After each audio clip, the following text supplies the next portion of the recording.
రాష్ట్రంలో విచిత్రమైనటువంటి పరిస్థితి నెలకొంది. ఈ పరిస్థితులు ఛేదించి ముందుకు రావాల్సినటువంటి అవసరము, బాధ్యత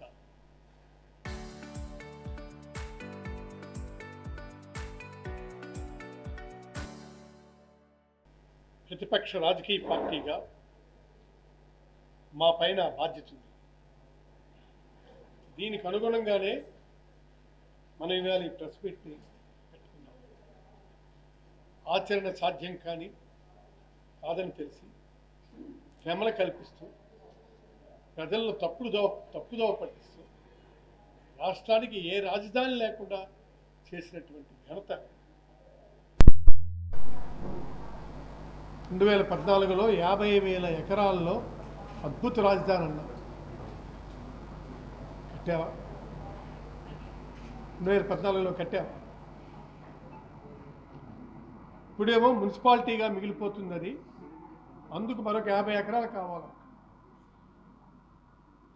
is it a fail? This is not correct. మీ ప్రయత్నంలో ఎంత చిత్తశుద్ధి ఉంది?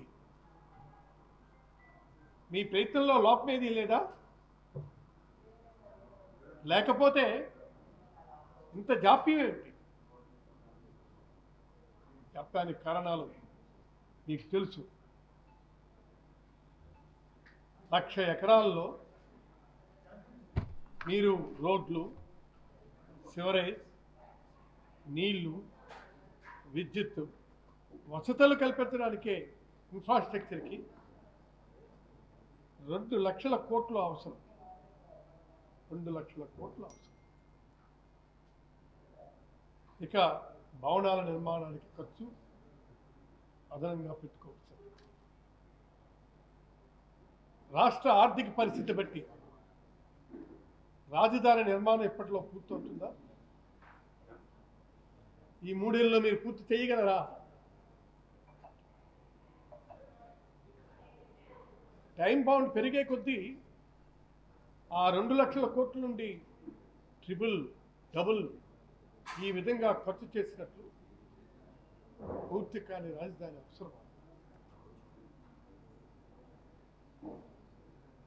దేశ రాజధాని ఢిల్లీ విస్తీర్ణం ఎంతో తెలుసా మీకు? 10,500 ఎకరాలు. ఆ నిర్మాణానికైన ఖర్చు ఎంతో తెలుసా? చదరపడికి 4,000 కోట్లు ఖర్చు. అమరావతి నిర్మాణానికి చదరపడికి 14,000 కోట్లు ఖర్చు చేస్తారు. 14,000 కోట్లు. ఈ 14,000 కోట్లు ఎవరి జోబులు నింపడానికి బాబు? చెప్పండి. 14,000 కోట్లు ఎవరి జోబులు నింపడానికి అని చెప్పి మీరు ప్రయత్నాలు చేస్తున్నారో చెప్పాలి.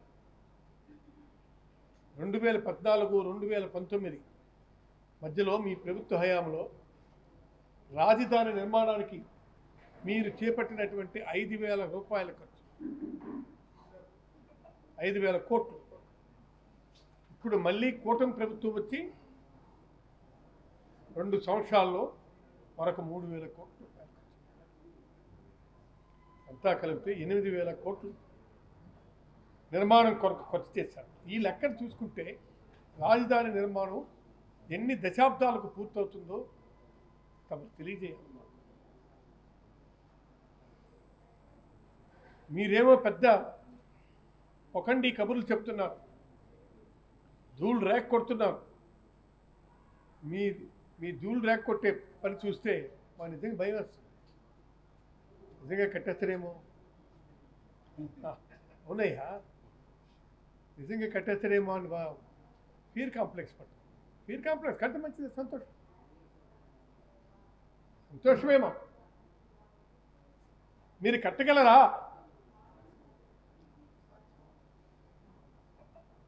అది అమలు సాధ్యమా?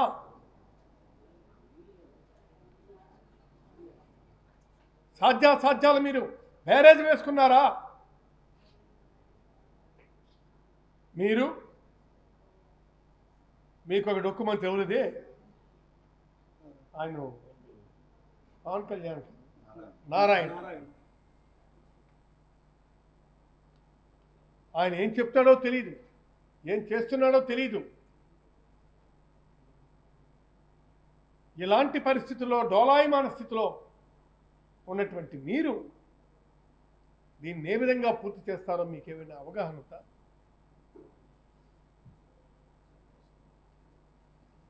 ప్రభుత్వం వచ్చి 22 నెలల్లో 3,55,000 రూపాయలు అప్పు తెచ్చారు కోట్లు.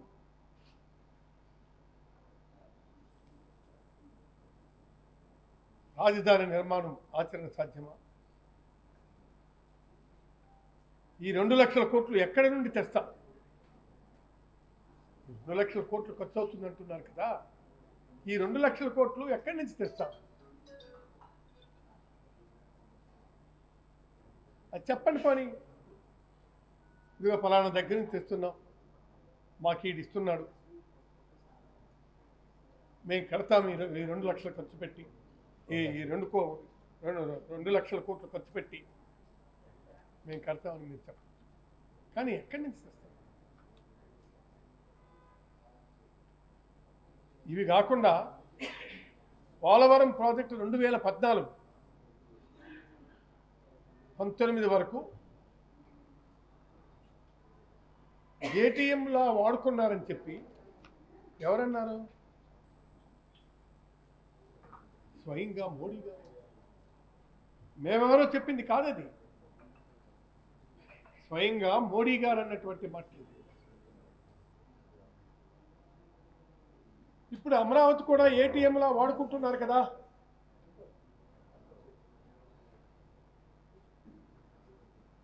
పోలవరం జరుగుతుంది, ఇప్పుడు అమరావతి కూడా ఒకవైపు జరుగుతుంది. అమరావతికి మేము వ్యతిరేకం కాదు, దయచేసి మీరు అర్థం చేసుకోవాలి.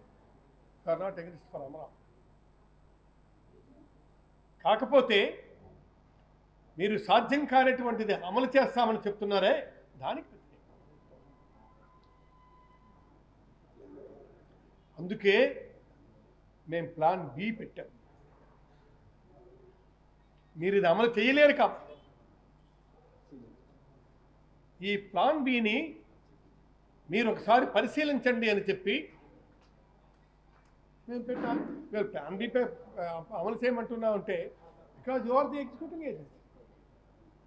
Government itself is an executing agency. కాబట్టి executing agency has to come forward. You must study. దాన్ని మీరు స్టడీ చేసి మీరు స్పష్టంగా ఒక నిర్ణయాధికారం చెప్పండి అనే మేము చెప్తున్నాం. అమరావతికి మేము కాదని జగన్ గారు ప్రకటించిన ప్లాన్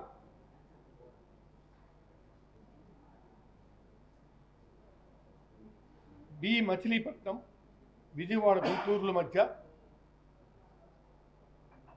110 కిలోమీటర్ల కారిడార్ 110 కిలోమీటర్ల కారిడార్ని మావిగాన్ రాజధానిగా ప్రకటించండి అని.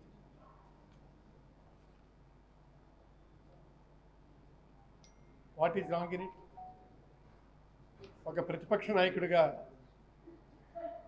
సజెషన్ చేశాం, మీరు ఆ సజెషన్ స్వీకరించి అమలు చేయండి. ఖచ్చితంగా ప్రపంచంలో నెంబర్ 1 రాజధాని అవుతుంది ఇది. మీకు అందులో అనుమానం ఏం పడక్కర్లేదు,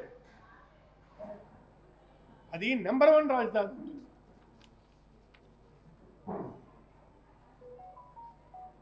అయితే 2 లక్షల కోట్లు అవసరమని తెలిసినా, సాధ్యం కాదని తెలిసినా,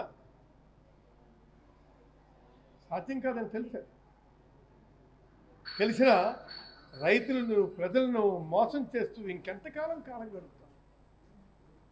ఇప్పటికి 2 సంవత్సరాలు చిల్లరైంది, పైబడింది.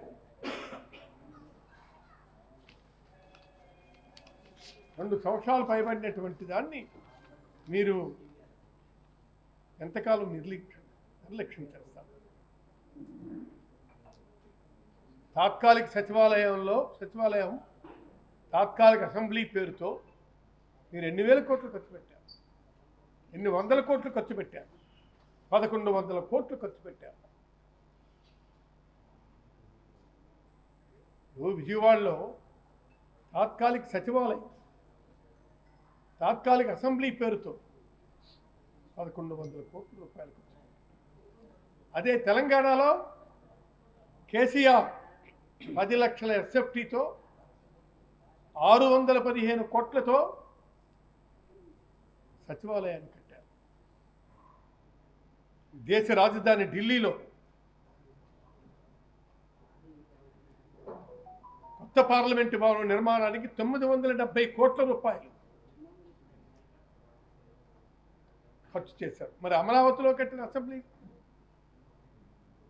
భవనానికి 1449 కోట్లు అవుతుంది. అంటే తెలంగాణలో కట్టిన దానికన్నా ఢిల్లీలో కట్టే పార్లమెంటు కన్నా ఎక్కువ. అంటే ఎవరి జోబులు నింపడానికి ఈ కార్యక్రమాలు చేపడుతున్నారు చెప్పాలి బాబు. మేము ఇన్ని 100 కోట్లు మాకు కావాలి, ఇన్ని 1000 కోట్లు కావాలి, మేము అప్పు తెస్తాము, ఇక్కడ తెస్తాము, అక్కడ తెస్తామని కాదు. మీరు తెచ్చిన దాన్ని సద్వినియోగపరచండి. ఇవాళ వీటిల్ని మీరు టెండర్స్లో హైప్, పర్సంటేజ్లో హైప్, ఈ హైపులన్నీ దేనికి చేస్తున్నారో మాకు తెలీదా? అందుకు దీన్ని మనం చాలా స్పష్టంగా అవగాహన చేసుకోవాల్సినటువంటి అవసరం ఉందని చెప్పి మీకు తెలియజేస్తున్నాను. అమరావతి రాజధాని నిర్మాణానికి పెట్టే ఖర్చులో 10% ఖర్చు పెట్టారు. ఇవాళ అమరావతి దానికి 2 కోట్లు అంటున్నారు, 2 లక్షల కోట్లు అంటున్నారు కదా. దాంట్లో 10% ఖర్చు చేస్తే మావిగన్ నెంబర్ వన్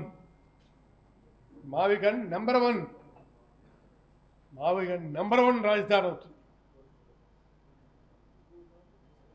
దాన్ని ఇన్వెస్ట్ చేసుకోండి. ఎంత చక్కనైనటువంటి ఆలోచన. మా ప్రభుత్వ హయాంలో మచిలీపట్నంలో మేము ఏర్పాటు చేసినటువంటి పోర్ట్, గన్నవరంలో ఏర్పాటు చేసినటువంటి అంతర్జాతీయ ఎయిర్పోర్ట్, విజయవాడ గుంటూరు జంక్షన్ దేశవ్యాప్తంగా కనెక్టివిటీ, అదేవిధంగా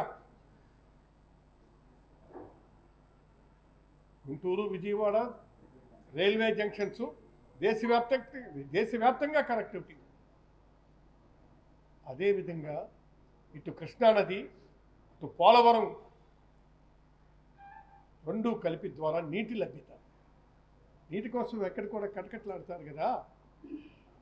ఇవాళ నీటి లభ్యత చేకూర్చే పరిస్థితులు అక్కడ ఏర్పాటు అవుతాయి. ఈ మావిగల్లో ఎన్టీటీపీఎస్ థర్మల్తో పాటు పోలవరం 960 మెగావాట్ల జల విద్యుత్ కావలసినంత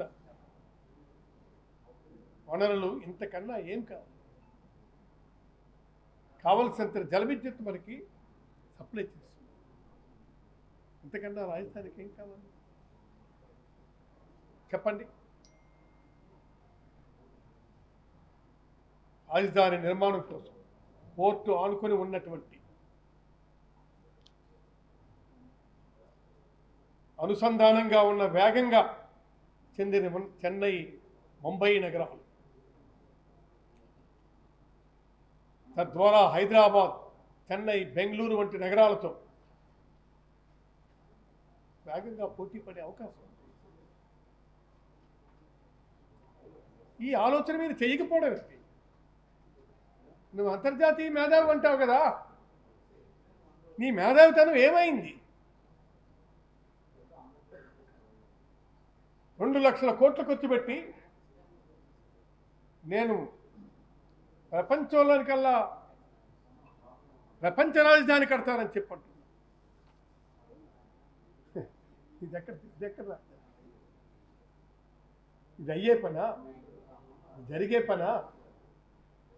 దీనికోసం మీరు ఆలోచించాల్సిన అవసరం లేదా?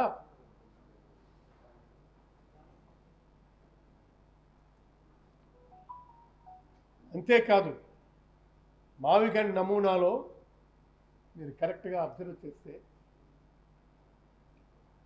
2 పెద్ద 4 కార్పొరేషన్లు 2 మున్సిపాలిటీలు ఉండే అవకాశం, 60 లక్షలకు పైగా జనాభా ఉండటం, ఈ ప్రాంతం వేగవంతంగా అభివృద్ధి చెందుతుంది.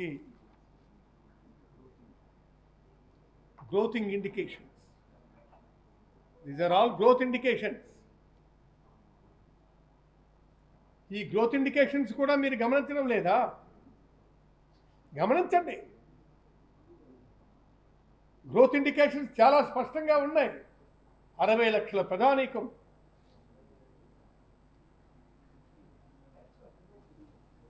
దీంట్లో ఉన్నారు. అందుకు అదేవిధంగా 110 కిలోమీటర్ల మేర 2 6 లైన్ల జాతీయ రహదారి మార్గం వేస్తున్నారు. 2 జాతీయ రహదారి మార్గాలు, విజయవాడ గుంటూరు అతి పెద్ద రైల్వే జంక్షన్లు, గన్నవరంలో అంతర్జాతీయ విమానాశ్రయం ఉండగా బాగా కలిసి వచ్చే అంశం అన్ని ప్రాంతాలకు రైల్వే, రోడ్డు, ఎయిర్ కనెక్టివిటీ ఉండడం వల్ల అదనంగా ఏమీ ఖర్చు చేయాల్సినటువంటి అవసరం లేదు. Road connectivity, rail connectivity, port connectivity, airport connectivity, ఇన్ని కనెక్టివిటీలు పెట్టుకొని నువ్వు ఎందుకు వెతుకుతున్నావో అర్థం కాదు. నువ్వు బాగా ఆలోచించి చిప్పెగిరిపోయాయి. ఏం చేస్తున్నానో తెలియడం లేదా? చంద్రబాబు, మీకు చిప్పు కావాలంటే తెప్పించుకోండి, పెట్టుకోండి. లేదు మీకు కావాలి అంటే చంద్రబాబు ఉన్నాడు కదా, ఆయన చెప్తే ఇమీడియట్గా ఎర్జెన్సీకి తెచ్చిపెట్టేస్తాడు.